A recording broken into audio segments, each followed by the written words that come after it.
उज्जैन में भाजपा नेता और प्रॉपर्टी ब्रोकर दीपक शर्मा का परिवार बीते 30 जून से लापता है। पत्नी, बेटी और बेटे की तलाश में उन्होंने हर संभव जगह संपर्क किया, लेकिन अब तक कोई सुराग नहीं लगा है हाथ। मामले में चिमनगंज मंडी पुलिस ने गुमशुदगी दर्ज कर जांच शुरू कर दी है।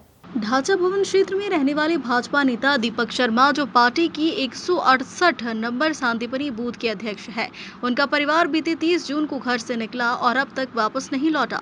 परिवार में पत्नी सीमा शर्मा, 21 वर्षीय बेटी पलक शर्मा और 14 वर्षीय बेटा रुद्र शर्मा शामिल है। दीपक ने बताया कि जब वे सोमवार सुबह 8:30 बजे काम पर निकले थे, तब सब कुछ सामान्य था, लेकिन दोपहर में जब लौटे तो घर पर ताला लगा मिला और चाबी पड़ोसी की यहाँ रखी थी। पड़ोसी ने बताया कि पत्नी बच्चों को लेकर किसी रिश्तेदार की मौत की बात कहकर गई थी। शाम तक जब परिवार लौटा नहीं और कॉल करने पर फोन बंद मिले, तब दीपक ने रिश्तेदारों और परिचितों से संपर्क किया, लेकिन कहीं से कोई जानकारी नहीं मिली। अब 4 दिन बीत चुके हैं, लेकिन कोई सुराग नहीं लगा है। दीपक का कहना है कि घर से 3.25 लाख रुपए भी गायब है, जो एक प्रॉपर्टी डील के पैसे थे और उन्हें किसी को भुगतान करना था। उन्होंने कहा कि घर में कोई नोट या लेटर भी नहीं मिला। मेरी बेटी हाल ही में 12वीं में फर्स्ट डिवीजन से पास हुई थी और उसका एडमिशन कालिदास कॉलेज में करवाया था। उसकी चिंता सबसे ज्यादा सता रही है।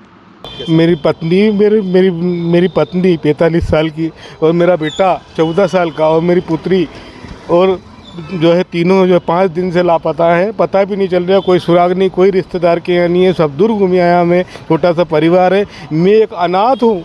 मैं एक अनाथ था, ना तो मेरी माँ थी ना कोई था। और अभी मेरा पिछले साल कैंसर में मेरा बड़ा बेटा 17 साल का 18 रनिंग में था और कैंसर की बीमारी से मरा, जिसका मैं इलाज करा के थक गया था। इसके बाद भी मैंने कुछ नहीं किया और शांतिपूर्वक अपना काम किया और मैंने अपना जीवन चलाया और मैंने यहाँ तक मेरी बच्ची को ग्रेजुएट किया। इस गरीबी में भी एक ब्राह्मण होकर ना तो मेरे पास कोई नौकरी है, सिर्फ दलाली का धंधा है मेरा। मैंने कभी जीवन में इतने साल हो गए कॉलोनी में रहते रहते मैंने किसी के साथ कोई बेईमानी नहीं करी, हमेशा प्रेम से बात करी, ना मेरा किसी से कोई विवाद है, कुछ नहीं है। 5 दिन हो गए, आज 5 दिन बराबर हो गए। वैसे मेरे को कुछ तो मिले, रात कुछ तो पता चले। शासन की तरफ से तो मेरे को इतना हाथ भी नहीं रखा किसी ने, यूँ भी नहीं करा कि बच्चे मिल जाएगी या कोई बात नहीं। बाहर खड़े रहे। आप किस पद पे हैं बीजेपी में और किन से शिकायत आपको? जी मैंने तो सारे नेताओं से भी गुहार लगाई सब जगह। कोई नेता दिल्ली बताता तो कोई कहाँ बताता है कि हम यहाँ हैं वहाँ हैं, और मतलब सब काम करा लेते हैं ये लोग। पार्टी वाले काम कराए, उनको ये नहीं दिखा कि 3 चुनाव जितवाए इस आदमी ने, एक तरफा जितवाए और काम भी करा। आज मेरे बुरे वक्त में कोई भी जनप्रतिनिधि तक नहीं खड़ा हुआ। उसको रिपोर्ट लिखाने के लिए मैंने 6 बार बोला, लेकिन वो मेरे साथ नहीं गया। जब मैंने FIR लिखा दी तब आया हो।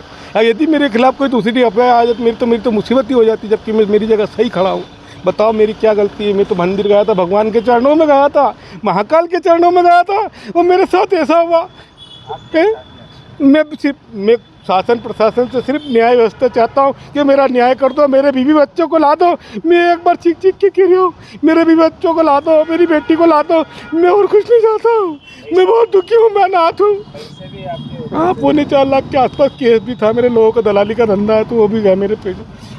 तो मैं चाहता हूँ शासन से चीख के कहता हूँ, मुझे मेरे बच्चे ला दो, मेरी बीवी ला दो।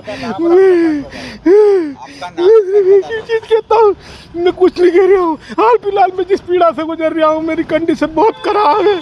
मेरा कोई भी नहीं है। आपका नाम? इस दुनिया में मैं अनाथ हूँ।